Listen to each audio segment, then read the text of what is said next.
Hello guys, చూస్తున్నారు కదా, నేనైతే 2 కాకర విత్తనాలు తీసుకున్నాను. పైన టబ్‌లో వేద్దామని చెప్పేసి. లాస్ట్ టైమ్ అయితే ఒక 5 సీడ్స్ వేశాను. 5 సీడ్స్‌లో 5 గ్రో అయినాయి.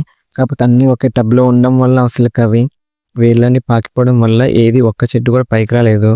ఎందుకంటే ఏదో ఒక చెట్టు ఉంటే మాత్రం అది బలంగా వస్తది. 5 ఒకే దాంట్లో ఉండడం వల్ల అసలకి ఒకటి కాదు కదా, 5 సేమ్ అసలకి బలమంతా పీక్కొని 5 సేమ్ అలాగనే ఉండిపోయినాయి. అసలకి గ్రో అవ్వడం లేదు. ఎగరకపోయినాయి అన్నీ. ఎగరకపోయినాయి మీన్స్ అంటే అవన్నీ అసలకి పెరగకుండా అట్లనే ఆగిపోయినాయి. నీరు పోస్తుంటే ఆకు కూడా చిన్నదయిపోయింది అసలకి 5. అందువల్ల చెప్పేసి నేను 2 తీసుకొని వేశాను. ఇవి లాస్ట్ టైం మార్కెట్‌కి వెళ్ళినప్పుడు ఇవైతే ఎర్ర తోటకూర కనిపించింది అని చెప్పేసి నేను తీసుకొచ్చాను ఒక కట్ట. దాంట్లో చిన్న చిన్న పిలకలు ఉంటే చిన్న చిన్న చెట్లులాగా అనిపించినవి నారులాగా. అవైతే నేను తీసుకొచ్చి పైన గ్రో చేద్దాం, అసలు గ్రో అవుతలేదని చూద్దామని చెప్పి తీసుకొచ్చాను. నైట్ అంతా వాటర్‌లో నానబెట్టి అవి తీసుకొచ్చాను పైన వేద్దామని చెప్పేసి. చూసాను పైనైతే వేస్తున్నాను ఇవి. ఇవి గ్రో అయిన తర్వాత మీకు అప్డేట్ ఇస్తాను. అంతవరకు నా ఛానల్ వాచ్ చేస్తూ ఉండండి. ఫర్దర్ అప్డేట్స్ కోసం నా ఛానల్ సబ్స్క్రైబ్ చేసుకోండి.